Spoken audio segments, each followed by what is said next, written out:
550 രൂപ കിറ്റിന്റെ വില. ഈ രൂപത്തിൽ നമ്മുടെ പുതിയ തലമുറക്കിടയിൽ പോലും ഏതെല്ലാം രൂപത്തിൽ ചൂഷണം നടത്താൻ കഴിയും, ആ രൂപത്തിലെല്ലാം ചൂഷണത്തിന് വേണ്ടി മാത്രം ജീവിക്കുന്ന ഒരു പൗരോഹിത്യ വിഭാഗം നമ്മുടെ നാട്ടിലുണ്ട്. എങ്ങനെയൊക്കെ മനുഷ്യന്മാരെ ഊറ്റാൻ പറ്റുമോ ആ രൂപത്തിലെല്ലാം ഊറ്റാൻ ശ്രമിക്കുന്ന ആളുകൾ. ഞങ്ങള് അത് മാത്രമൊന്നുമല്ല, പ്രത്യേകിച്ച് ഒരു മുവാഹിദായ നമ്മെ സംബന്ധിച്ചിടത്തോളം എന്ത് കാര്യം കാണുമ്പോഴും ആ വിഷയത്തിന് പ്രമാണം അന്വേഷിക്കൽ ഒന്ന് നമ്മുടെ സ്വഭാവമാണ്. നമ്മുടെ പണ്ഡിതന്മാരും നേതാക്കന്മാരും നമ്മെ പഠിപ്പിച്ച കാര്യമാണ്. നമ്മൾ ചോദിച്ച് ഇന്ന് സമസ്ത വിഭാഗത്തിലെ അനുയായികൾ പോലും ചോദിക്കാൻ വേണ്ടി തുടങ്ങി, അതിന് ഖുർആനിലുണ്ടോ, ഹദീസിലുണ്ടോ, സുന്നത്തിലുണ്ടോ, ആരാ പറഞ്ഞത് എന്ന് തിരിച്ച് ചോദിക്കുന്ന അവസ്ഥയിലേക്ക് മുജാഹിദുകളല്ലാത്ത സംഘടനയിലെ മുജാഹിദുകൾ അല്ലാത്ത രൂപത്തിലുള്ള ആളുകൾ പോലും അവരുടെ നേതാക്കന്മാരോട് ആളുകളോട് അത്തരം ചോദ്യങ്ങൾ ചോദിക്കാൻ വേണ്ടി തുടങ്ങിയെന്നുള്ളതാണ്.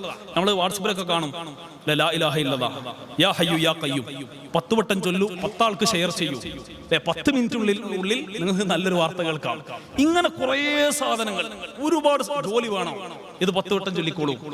പണ്ട് പറഞ്ഞ പോലെ ഗൾഫിൽ കുടുങ്ങിയാൽ ബത്താഖല്ല, വിസന്റെ ഡേറ്റ് കഴിഞ്ഞു, എന്നാ ഈ ദിക്ർ ചൊല്ലിക്കോ, ഡേറ്റ് റെഡിയാണ്, പോയിക്കോ, കയറി പോവാ എന്നൊക്കെ പറഞ്ഞിട്ട് ഈ രൂപത്തിൽ ഏതെല്ലാം മേഖലയിൽ ദീന് വിറ്റ് കാശാക്കാൻ കഴിയുമോ ആ രൂപത്തിലെല്ലാം പ്രവർത്തിക്കുന്ന ആളുകൾ. അപ്പോ ഒരു ദീനിന്റെ പേരിൽ ഒരു കാര്യം നമ്മൾ കാണുമ്പോൾ അത് സലാത്തായാലും ദിക്റായാലും പുതിയ ഒരു രൂപമായാലും ഭാവമായാലും ഒരു തേട്ടമായാലും എന്താണെങ്കിലും ഈ പ്രമാണങ്ങളുമായി മാറ്റുരക്കാൻ നമുക്ക് ഓരോരുത്തർക്കും കഴിയേണ്ടതുണ്ട്.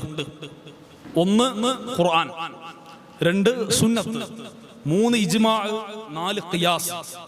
വിശുദ്ധ ഖുർആനിലൂടെ തന്നെ അല്ലാഹു സുബ്ഹാനഹു വ തആല അതിന്റെ പ്രാധാന്യത്തെക്കുറിച്ച് അനേകം ഭാഗങ്ങളിൽ നമ്മൾ പഠിപ്പിക്കുകയും ചെയ്തു. അപ്പോൾ 1 ഖുർആനുമായി ബന്ധപ്പെട്ടത് നമ്മൾ പറഞ്ഞു. വിശുദ്ധ ഖുർആനിൽ അല്ലാഹു സുബ്ഹാനഹു വ തആല ഒരു കാര്യം പറഞ്ഞാൽ അത് പൂർണ്ണാർത്ഥത്തോടു കൂടി സ്വീകരിക്കൽ നമ്മുടെ ബാധ്യത.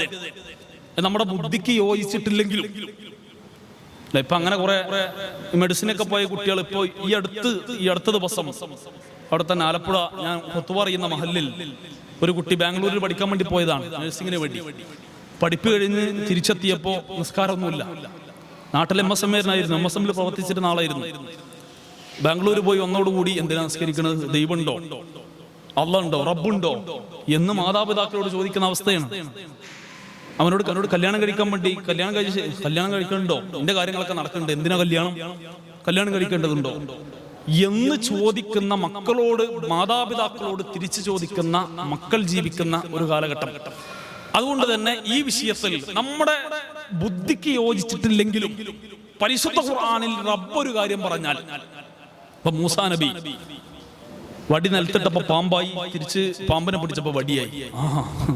വടി നിലത്ത് കിടുമ്പോ പാമ്പാവേ, തിരിച്ച് പാമ്പിനെ പിടിച്ചപ്പോ വടിയാവേ.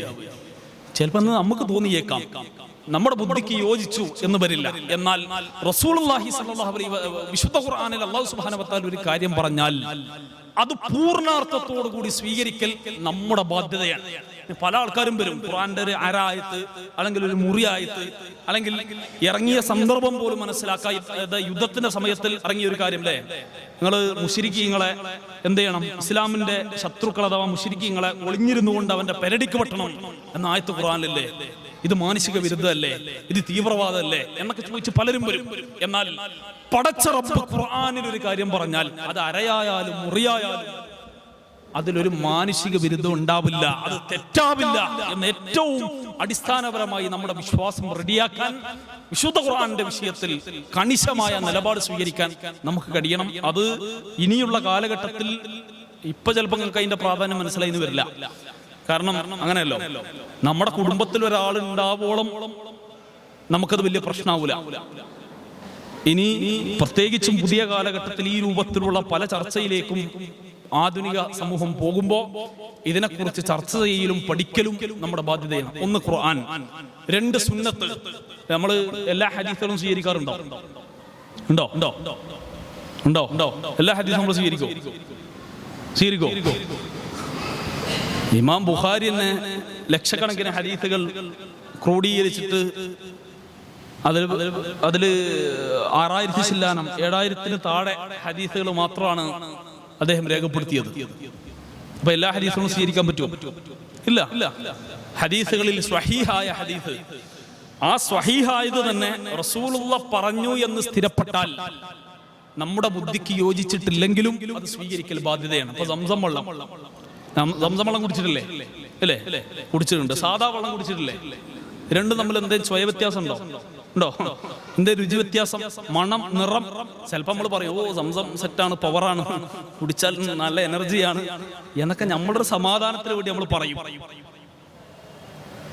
പക്ഷേ അത് തമ്മിൽ ഒരു മാറ്റമില്ലെങ്കിലും റസൂലുള്ള പറഞ്ഞോ സംസത്തിന് പ്രാധാന്യമുണ്ട്.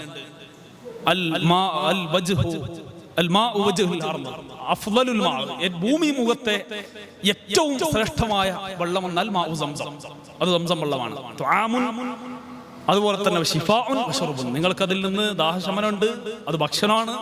അതുപോലെ തന്നെ നിങ്ങൾക്കുള്ള രോഗശമനവും എല്ലാം അതിലുണ്ട് എന്ന് റസൂൽ പഠിപ്പിച്ചു. ആ റസൂല് പഠിപ്പിച്ച ഒറ്റ കാരണം കൊണ്ടാണ് അത് നമ്മൾ സ്വീകരിക്കുന്നത്.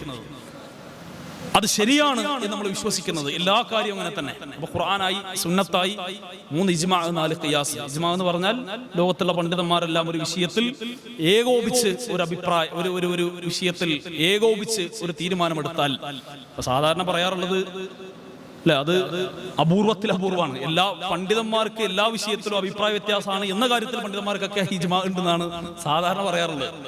അങ്ങനെ പണ്ഡിതന്മാർ അത് പല രൂപത്തിലാവാം. അങ്ങനെ ഒരു ഇജ്മാ ഉണ്ടെങ്കിൽ അത് മുസ്ലിമിന്റെ പ്രമാണമാണ്. അതുപോലെ തന്നെ 4-മത്തത് ഖിയാസ്. അതാണ് ഞാൻ ആദ്യം പറഞ്ഞത്.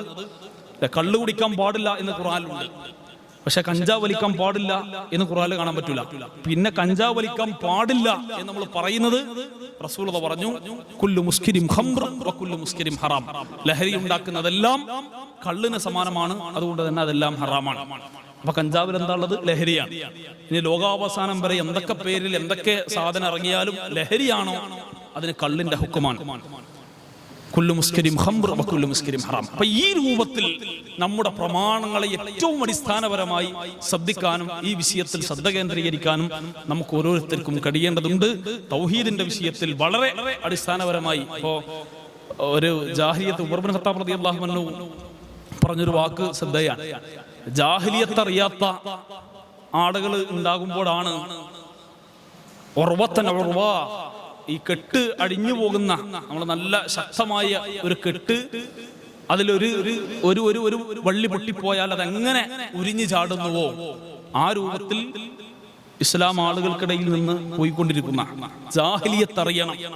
ഇപ്പോ നമ്മുടെ മുജാഹിദ് ഫാമിലികളിൽ ഏകദേശം സമസ്തയിൽ നിന്ന് വന്ന ആളുകളായിരിക്കും ഇപ്പോ മുജാഹിദ് പ്രസ്ഥാനത്തിലുള്ള അത്യാവശ്യം തലമുതിർന്ന കാരണവന്മാരെല്ലാം പഴയകാല ജാഹിലിയത്തൊക്കെ അറിയുന്ന ആളുകളാണ്. അതിൽ നിന്ന് ഇങ്ങോട്ട് വന്നതുകൊണ്ട് ഈ ആദർശത്തിന്റെ പ്രാധാന്യം കൃത്യമായ രൂപത്തിൽ ഉൾക്കൊള്ളാനും ഇതിന്റെ പ്രബോധന മേഖലയിൽ അഥവാ കേരളക്കരയിൽ മുജാഹിദ് പ്രസ്ഥാനമല്ലാതെ തൗഹീദ് പറയാൻ മറ്റൊരു കൂട്ടരുമില്ല എന്ന് വളരെ ശക്തമായി മനസ്സിൽ ഉറപ്പിക്കുകയും പ്രബോധന രംഗത്തേക്ക് ഇറങ്ങുകയും ചെയ്ത ആളുകൾ നമ്മുടെ കാരണവന്മാർ കാണായിരുന്നു. എന്നാൽ ഇപ്പോ നമ്മുടെ സംഘടന നേരിടുന്ന നമ്മുടെ മീറ്റിങ്ങുകളിൽ പോലും MSM-ന്റെയും ISM-ന്റെ ഒക്കെ മീറ്റിംഗിൽ സജീവമായി പറയാറുണ്ട്, ഇപ്പോ നിലവിൽ നമ്മുടെ സംഘടന നേരിടുന്ന ഏറ്റവും വലിയ പ്രയാസം എന്ന് പറഞ്ഞാൽ ഈ പറഞ്ഞ രൂപത്തിൽ മുജാഹിദ് വാപ്പയുടെയും മുജാഹിദ് ഉമ്മയുടെയും മക്കളായി പിറക്കുന്ന മക്കൾ, അഥവാ വാപ്പയുടെയും ഉമ്മയുടെയും മക്കൾ, പുതിയ MSM-കാർ, അവർക്ക് എന്താണ് ഈ ആദർശത്തിന്റെ പ്രാധാന്യം എന്താണ് എന്നറിയില്ല എന്നുള്ളതാണ്. ഇപ്പോ നബിദിനം വരാൻ പോവാണ്. എന്തുകൊണ്ട് നബിദിനം ആഘോഷിക്കാൻ പാടില്ല എന്ന് ചോദിച്ചാൽ പല മക്കളും പറയും, എന്റെ വാപ്പയമ്മ ആഘോഷിക്കണേ ഞാൻ കണ്ടിട്ടില്ല, അതുകൊണ്ട് ഞാനും ആഘോഷിക്കൂല എന്ന് പറയുന്ന അവസ്ഥയിലേക്ക് നമ്മുടെ മുജാഹിദുകളിലെ പുതിയ തലമുറ മാറിപ്പോയിക്കൊണ്ടിരിക്കുന്നു എന്നുള്ളത് വലിയൊരു പ്രയാസമാണ്. അപ്പോൾ അത് എന്തുകൊണ്ടാണ് നമ്മൾ ആഘോഷിക്കാത്തത്? ഓരോ വിഷയത്തിലും ഇതര സംഘടനകളിൽ നിന്ന് നമ്മൾ വ്യത്യസ്തമാക്കപ്പെട്ട് നിൽക്കുന്നത് എന്തുകൊണ്ടാണ് എന്ന് പഠിക്കലും പരിശോധിക്കലും നമ്മുടെ ബാധ്യത. ഓരോ വിഷയത്തിലും ഇപ്പോ മരിച്ചവര് കേൾക്കോ? കേൾക്കൂലേ? കേൾക്കൂല. അപ്പൊ ഖബറില് മലക്കുകൾ വന്ന് ചോദിക്കും, കേൾക്കൂലേ? മലക്കുകൾ ഒന്ന് ചോദിക്കുമ്പോ കേൾക്കൂലേ? കേൾക്കൂലേ?